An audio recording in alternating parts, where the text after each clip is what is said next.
অবশেষে মা বাবা ভাই তাদের অত্যাচার সহ্য করতে না পেরে চলে যাচ্ছি বাসা ছেড়ে। আসসালামু আলাইকুম, আশা করি সবাই ভালো আছেন। আমাদের কলেজে ছুটি দিয়েছে, আমার ভাইয়ের কলেজেও ছুটি দিয়েছে। আমার ভাই খুব জ্বালাতন করছে, যেবার ছুটি সে দাদু বাড়ি কাটাবে, সেজন্য অনেক বায়না ধরেছে। আমার মা বাবা বলছিল গিয়ে ঘুরে আয়। আমি ছুটি পেয়েছিলাম, ভেবেছি আমি এই কয়দিন ঘুমিয়ে শুয়ে বসে কাটাবো, কিন্তু আমার রিল্যাক্স আর হলো না। আমার বাবা মা সবার জোরাজুটিতে চলে যাচ্ছে দেশের বাসায়। আমাদের দেশের বাসা সিরাজগঞ্জ, তো আমরা এবার ছুটি সিরাজগঞ্জে কাটাবো।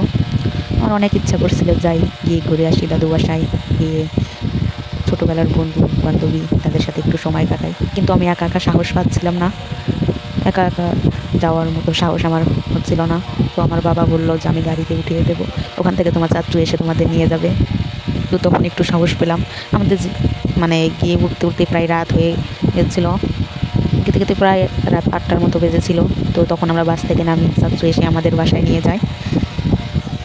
ছোটো থেকে আমি গ্রাম ভীষণ পছন্দ করি, বিশেষ করে গ্রামের সেই মানে খোলা পরিবেশ, খোলা হাওয়া, মাঠ ঘাট, ধানের ভুঁই, এগুলো আমি অনেক পছন্দ করি।